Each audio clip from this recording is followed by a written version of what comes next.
दिन बाद फाइनली मुझे जंप करने की परमिशन मिल ही गई। कोबे जापान में हुई वर्ल्ड चैम्पियनशिप्स में मेरी एंकल की हालत और ख़राब हो गई थी। ऑल्दो उसमें पेन तो जाने से 2 वीक पहले से ही हो गया था। वहाँ से आने के बाद मुझे रिकमेंड किया गया कि मैं 2 वीक तक जंप से दूर रहूँ।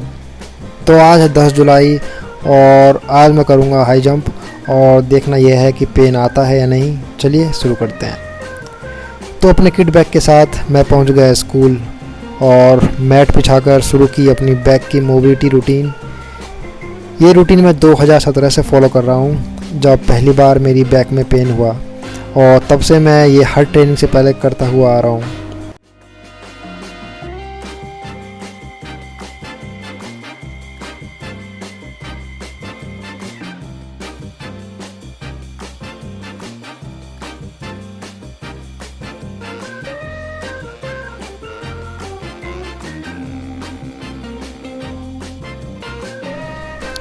मोबिलिटी करके अब करेंगे हिप और एंकल मोबिलिटी।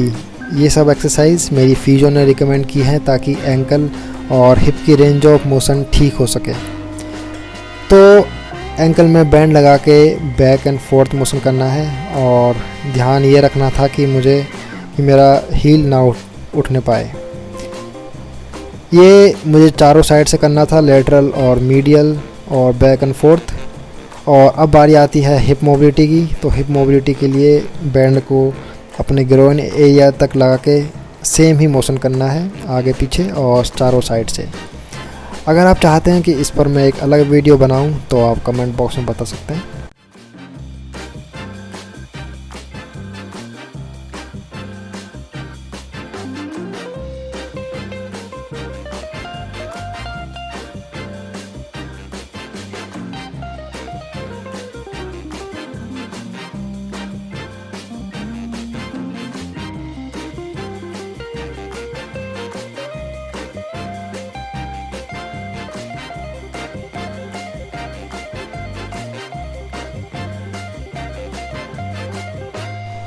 एंकल और हिप की मोबिलिटी करके मैंने पहने अपने शूज़ और की 300 मीटर की जॉगिंग।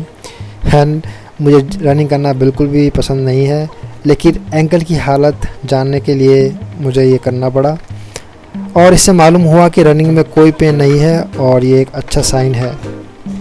रनिंग करके मैंने की फुल बॉडी डायनेमिक स्ट्रेचिंग, और ये स्ट्रेचिंग भी मैं जब से मैंने स्पोर्ट शुरू किया है 2008 से, तब से करता हुआ आ रहा हूँ। और बॉडी को अच्छा वार्म अप देने के बाद अब बारी आती है कुछ जंप मूवमेंट ट्राई करने की।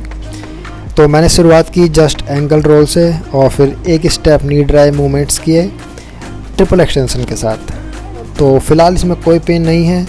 और अब ट्राई किए मैंने 1 स्टेप जंप और 2-3 जंप्स करने के बाद भी मेरा एंकल अच्छा रिस्पॉन्स कर रहा था। ये देखकर मैंने आराम और राहत की सांस ली। लेकिन अभी मेन एग्ज़ाम मैंने दिया नहीं था।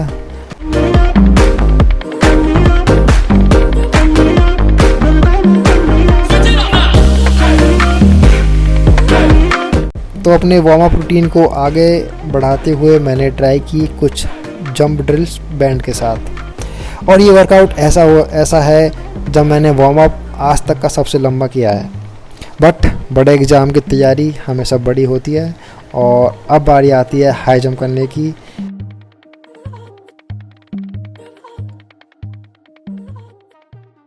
तो अब बारी आती है हाई जंप करने की और अपने शू पहन के मैंने हाई जंप पिट की मुँह दिखाई की।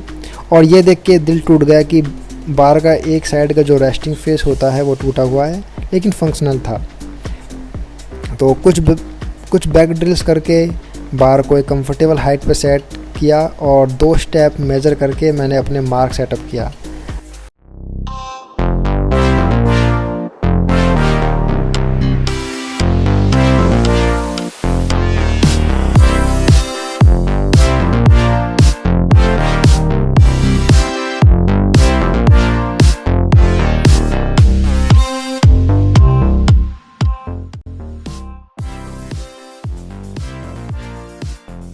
अब मुझे थोड़ा डर लग रहा था कि पेन आएगा नहीं आएगा, और डरते डरते मैंने ली अपनी पहली जंप में कुछ पेन मैंने नोटिस नहीं किया, लेकिन इतने टाइम बाद जंप करके मैं काफ़ी खुश हूँ। दूसरी जंप में भी कोई पेन नहीं। मैं सोच के आया था कि अपने take off angle, arm drive और नी ड्राइव पर थोड़ा काम करूँगा, लेकिन पेन के डर से कुछ नहीं हो पा रहा था और ना ही मैं उतनी इंटेंसिटी से जंप कर पा रहा हूँ। बट पेन नहीं था, इसकी मुझे खुशी थी। टोटल 8 जंप्स की मैंने और 8वीं जंप में जब पेन हल्का हल्का शुरू हुआ तो मैंने आगे ज़्यादा ना करना समझदारी समझा और पिट को कवर करके थोड़ा स्ट्रेचिंग करने का विचार किया।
स्ट्रेचिंग पर मुझे थोड़ा काम करने की ज़रूरत है, पर फ़िलहाल समय था बैग पैक करके जाने का।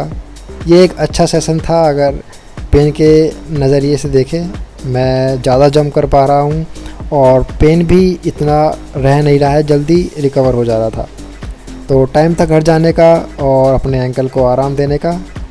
तो आप सभी से फिर मुलाकात होगी एक नए अपडेट के साथ। और अगर आपने ये वीडियो यहाँ तक देखी है तो आप मेरे एक सच्चे समर्थक हैं। बहुत शुक्रिया।